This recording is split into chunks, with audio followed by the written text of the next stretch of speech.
2026 SIR এর খসড়া voter list ইতিমধ্যেই কিন্তু বেরিয়ে গেছে। যাদের খসড়া ভোটার লিস্টে নাম উঠলো না, কমিশনের নির্দেশ অনুযায়ী কিন্তু অবশ্যই তাদের সবাইকে 6 নম্বর ফর্ম এবং সঙ্গে অ্যানেক্সার 4 জমা করতে হবে। এই 6 নম্বর ফর্ম এবং অ্যানেক্সার 4 আপনি কিভাবে ফিল আপ করবেন তার সম্পূর্ণ স্টেপ বাই স্টেপ পদ্ধতি কিন্তু এই ভিডিওতে আমরা দেখে নেব। ভিডিওটি বিস্তারিতভাবে দেখে নেওয়ার আগে ছোট্ট একটা অনুরোধ, যদি চ্যানেলে নতুন হয়ে থাকেন অবশ্যই চ্যানেলটা সাবস্ক্রাইব করে রাখবেন এবং নোটিফিকেশনটা অল করে রাখবেন এই ধরনের সমস্ত আপডেট সবার আগে পাওয়ার জন্য। চলুন আজকের আপডেটটা আমরা বিস্তারিতভাবে দেখে নিই। এসআইআর 2026 ভোটার খসড়া লিস্টে যদি আপনার নাম না থাকে, সেক্ষেত্রে আপনাকে কিন্তু এই ফর্ম 6 ফিল আপ করে এবং সঙ্গে অ্যানেক্সার ফর্ম ফিল আপ করে আপনার স্থানীয় বিএলওর কাছে জমা করতে হবে। এখন আমরা দেখব এই ফর্ম 6 আপনি কিভাবে ফিল আপ করবেন তার সম্পূর্ণ পদ্ধতি। দেখুন, প্রথমে এখানে রয়েছে দেখুন প্রতি নির্বাচনী নিবন্ধন আধিকারিক বিধানসভা নির্বাচন ক্ষেত্রের নম্বর ও নাম। এখানে আপনার স্থানীয় বিধানসভার ক্ষেত্রে যে নম্বর হবে সেই নম্বরটা এখানে বসাবেন এবং বিধানসভার নামটা কিন্তু এখানে বসাবেন।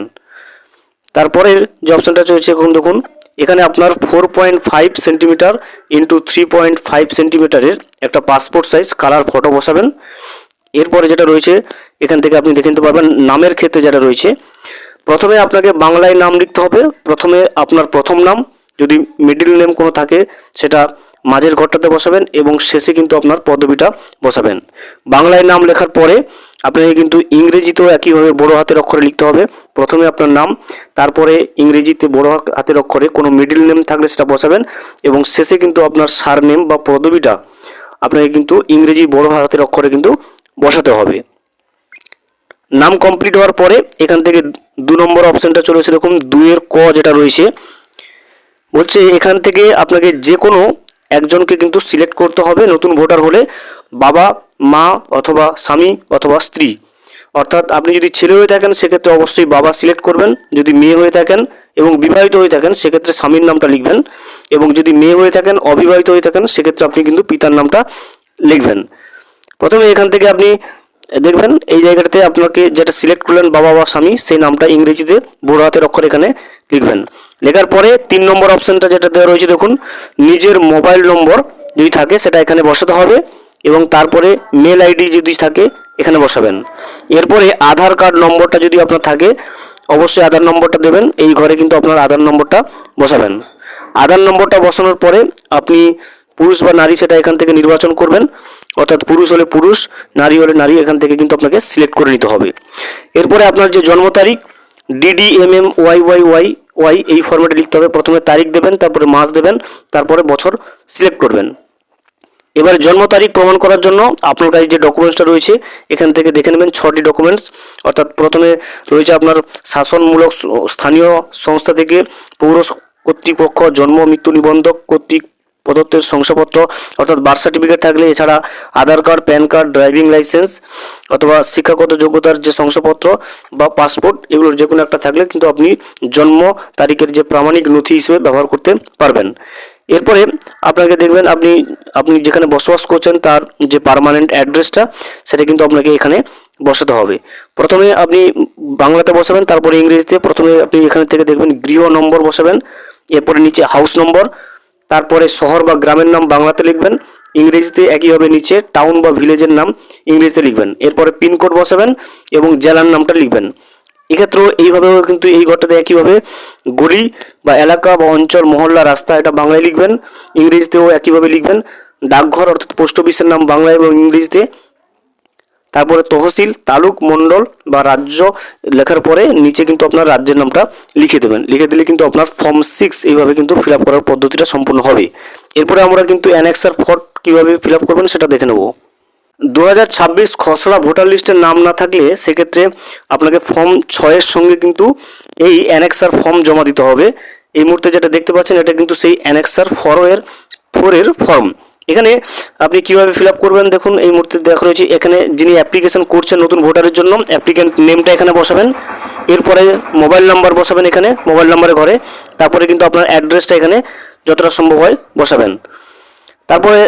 তারপর যে ঘরটা দেওয়া রয়েছে দেখুন এখানে ফাদার বা গার্ডিয়ানস নেম রয়েছে। প্রথমেই এখানে আপনার বাবার নামটা লিখবেন, এরপরে ফাদার অর্থাৎ বাবার যদি এপিক নম্বর থাকে সেক্ষেত্রে বাবার এপিক নম্বরটা দ্বিতীয় ঘরে বসাবেন। 3 নম্বর ঘরে মায়ের নাম বসাবেন এবং 4র্থ নম্বর ঘরে দেখুন mother's epic number if available, যদি মায়ের এপিক নম্বর বা আইডেন্টি কার্ড নম্বর থাকে সেটা কিন্তু এখানে বসাবেন। এরপর রয়েছে স্পাউস নেম, যদি বিবাহিত হয়ে থাকেন সেক্ষেত্রে স্বামী বা স্ত্রীর নাম বসাবেন। তারপরে বিবাহিত হয়ে থাকলে স্বামী বা স্ত্রী যদি অ্যাডাল্ট হয়ে থাকে সেক্ষেত্রে ওনার যদি আইডেন্টি কার্ড থাকে সেই আইডেন্টি কার্ডের নাম্বারটা এই ঘরে বসবে। তাছাড়া ভোটার লিস্ট থেকে যদি যে ব্যক্তি বাদ গেছে, যে ব্যক্তির নাম বাদ গেছে, উনি যদি লাস্ট এসআইআর 2002-এর লিস্টে থাকে সেক্ষেত্রে কিন্তু এই ঘরটা ফিল আপ করবেন। যদি উনি নিজেই 2002-এর লিস্টে না থাকে সেক্ষেত্রে কিন্তু এই ঘরটাকে আপনাকে ফিল আপ করতে হবে। ধরা যাক উনি নিজেই 2002-এর লিস্টে রয়েছে, সেক্ষেত্রে ওনার নামটা এখানে 2002-এর লিস্ট অনুযায়ী যেভাবে ছিল সেই নামটা এখানে বসবে। 2002-এর লিস্টে যে এপিক নাম্বারটা ছিল সেটাও এখানে বসাবেন। রিলেটিভের নেম অর্থাৎ আত্মীয়ের নাম কী ছিল সেখানে বসাবেন, এখানে ওই আত্মীয়ের সঙ্গে কি সম্পর্ক ছিল সেটা বসাবেন। এরপরে জেলার নাম বসাবে, তারপরে কিন্তু রাজ্যের নামটা বসাতে হবে এবং তারপরে নিচে দেখুন বিধানসভার নম্বরটা কী ছিল এখানে বসাবেন এবং শেষে পার্ট নম্বর এবং 2002-এর লিস্টে সিরিয়াল নম্বর কত ছিল এই ঘরটাতে বসাতে হবে। আবেদনকারী যদি নিজে 2002-এর লিস্টে না থাকে সেক্ষেত্রে তার আত্মীয়ের যে বিবরণ রয়েছে সেই বিবরণটা কিন্তু এই ঘরটাতে আপনাকে ফিল আপ করতে হবে। দেখে নেই আমরা দেখি প্রথমে আত্মীয়ের যে নামটা রয়েছে, ধরো আত্মীয়ের নাম দেওয়া রয়েছে এখানে বাবার নামই দেওয়া রয়েছে, তাহলে এখানে আপনার বাবার নামটা লিখবেন। এরপরে বাবার এপিক নম্বর যদি 2002-এর লিস্টে থাকে সেই এপিক নম্বরটা বসাবেন। এরপরে বাবার যিনি রয়েছে সেই বাবার নামটা এখানে বসাতে হবে এবং বাবার সঙ্গে কি সম্পর্ক, স্বাভাবিকভাবে এখানে কিন্তু বাবা সম্পর্কেই হবে, বাবা লিখবেন এখানে। তারপরে ডিস্ট্রিক্ট অর্থাৎ জেলার নাম লিখবেন, এখানে আপনার রাজ্যের নাম পশ্চিমবঙ্গ লিখবেন। এরপরে 2002 অনুযায়ী অ্যাসেম্বলি নাম্বার, পার্ট নম্বর এবং সিরিয়াল নম্বরটা বসাতে হবে। এখানে অ্যাসেম্বলি প্রথমে দেখুন এখানে অ্যাসেম্বলি নেম এসি নেম, যেটা এখানে বিধানসভার নামটা লিখবেন।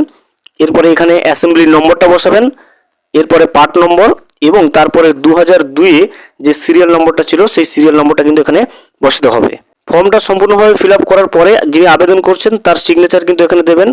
সিগনেচার করার পরে যখন বিএলওকে জমা করবেন বিএলও সিগনেচারটা এখানে আসবে এবং এই 4 নম্বর ফর্ম এবং এই অ্যানেক্সার ফর্ম 4 যেটা ফিল আপ করবেন, এই দুটো ফর্ম নিয়ে এবং যে প্রয়োজনীয় ডকুমেন্টসগুলো যেগুলো বিএলও মেনশন করবেন বা বলে দেবে সেগুলো নিয়ে কিন্তু আপনাকে আপনার স্থানীয় বিএলওর কাছে জমা করতে হবে যদি 2026 খসড়া ভোটার লিস্টে আপনার নাম না উঠে থাকে। ভিডিওটি সম্পূর্ণভাবে দেখার জন্য অসংখ্য ধন্যবাদ। এখনও পর্যন্ত যদি চ্যানেলে নতুন হয়ে থাকেন এবং সাবস্ক্রাইব না করে থাকেন অনুগ্রহ করে চ্যানেলটা সাবস্ক্রাইব করে পাশে থাকবেন।